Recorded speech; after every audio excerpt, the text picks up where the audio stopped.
Naku nga po, napakalupit ng taong iyon ang napakalungkot na nangyari kay Bibi Viancy na nakawan nga po sa Hong Kong at mga kalingap, umabot nga po ng 20k. Grabe! Ano nga ba ang dapat gawin sa ganitong klaseng tao? Ang kabuang video po ay mapapanood natin maya-maya lamang. Isa po munang magandang araw at gabi sa inyong lahat saan mang sulok ng mundo. Special shoutout po sa mga EDSI supporters at dito po kay Madam Eliza Ali at kay Madam Emilita Sumaco at kay Sir Salde Zamora. Sabi niya po pabati kay Ate Akira, birthday niya ngayon. Ayan, happy birthday Ate Akira. Last na po si Madam Norma Mapanaw. Special shoutout po sa inyong lahat. Muli happy birthday kay Ate Akira. Anak po ata yan ni Sir Salde Zamora. Ayan, mega love shoutout naman po sa mga ka-member ko sa Karepa, Kalingap, Reactor Partner, mga OFW po dyan, mga silent viewers. Mega love shoutout po sa inyong lahat. Ang lagi ko naman pong sinasabi sa inyo ay patuloy nating suportahan si Kuya Val Santos Matubang at si Kalingap Rob, ang kanilang may bahay, Ate Edna Vlogs and Jackie Tapia, ang buong pamilya Matubang, ang buong team Kalingap. Batid natin na napakaganda at napakabuti ng kanilang puso. Ang layunin nila sa mundong ito ay marami pang malingap, maraming mabigyan ng pabahay, scholarship at financial assistance. Sa katunayan nga po niyan, si Bibi Viancy ang isa sa natulungan na marami na po. Kaya naman nakakatuwa talaga ang Team Kalingap. Muli naman, akong naglalambing, ang inyong lingkod, Kalingap Kel. Sa bago po sa aking munting channel, please po subscribe, like and share my videos. At para lagi po kayong updated sa aking mga videos, i-click nyo po yung notification bell. Eto mga Kalingap, panoorin na po natin yung video. Napakalupit nung magnanakaw. Credit to the owner of this video, Rian Robles.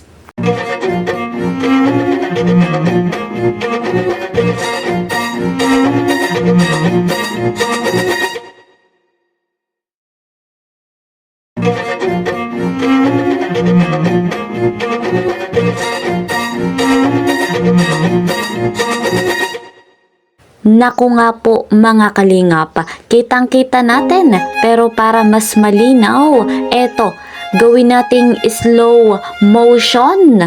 Panoorin po natin.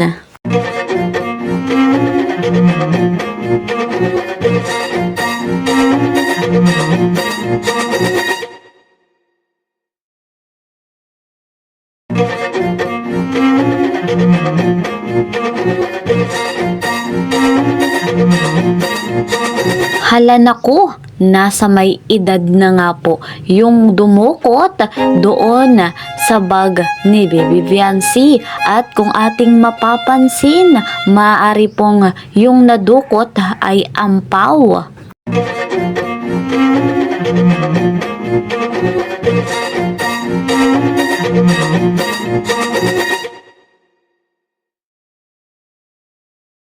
Napakadelikado rin pala sa Hong Kong.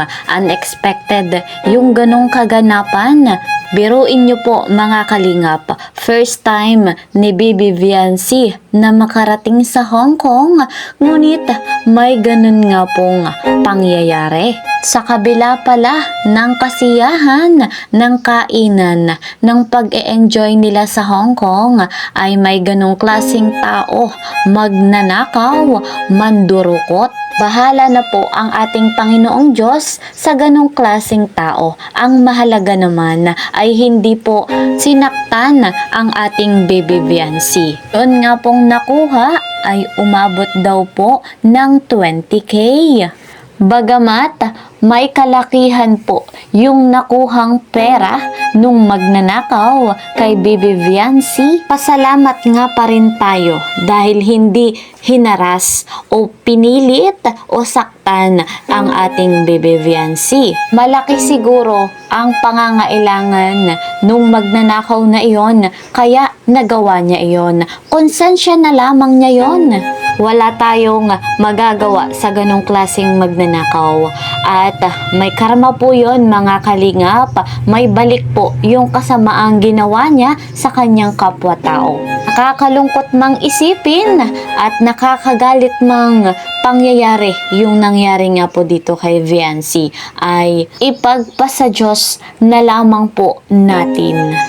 Ang tanging maipapayo natin sa love team na EDSI, lalo na kay Viancy, doble ingat kahit saan magpunta, kahit saan naroroon. Napakatalas ng mata ng mga magnanakaw kahit saang lugar po mga kalingap. Nagsilipan na nga po ang ganyang klaseng malikot ang kamay. Pero mga kalingap, kung pakaiisipin natin yung halaga nga pong nanakaw, yung nadukot, yung umabot nga daw po ng 20k, ay malaking tulong na yon kay Bibi Viancy. Lalo na nga po at estudyante si Viancy at tutungtong na sa kolehiyo. Malaking tulong sana iyon, ngunit hayaan na lang natin sa ganong klaseng tao. Gaya nga po ng sinabi ko kanina, ipagpasa Diyos natin dahil matindi po ang karma niyan. Naku po, grabe ang karma na kanyang kahihinatnan. Hindi man agad-agad dumating sa taong ito yung karma. Naku po, darating at darating talaga yung pangyayaring iyon. Batid nga po natin mga kalingap na ang pagnanakaw ay kasalanan sa Diyos. Kaya naman, dapat marunong tayong mag-ipon ng pera kung sakaling kinakailangan na meron tayong pagkukunan. Hindi yung pagkukunan natin ay gawa sa pagnanakaw. Bagamat nangyari iyon, ang mahalaga ay nasulit naman ni Viancy yung pagpunta nga po sa Hong Kong. Ngayon, nakauwi na nga po sila sa Pilipinas at ang pinakahinihintay na natin at ang kaabang-abang nga po ay yung ribbon cutting sa pabahay para dito kay Bibi Viancy. Ngayong March 1 na po yan mga kalingap. Excited tayong lahat dyan, guys, mga kalingap. Dahil kung nawalan si Viancy ng pera doon nga po sa Hong Kong, ay dito sa pabahay uulan ng blessing kay Bibi Viancy. Marami nga daw pong pasabog. Ayan, abangan nga po natin mga kalingap. Sa ngayon, eto muna ang ating update. See you po sa next video. Ingat po kayo palagi. Bye-bye!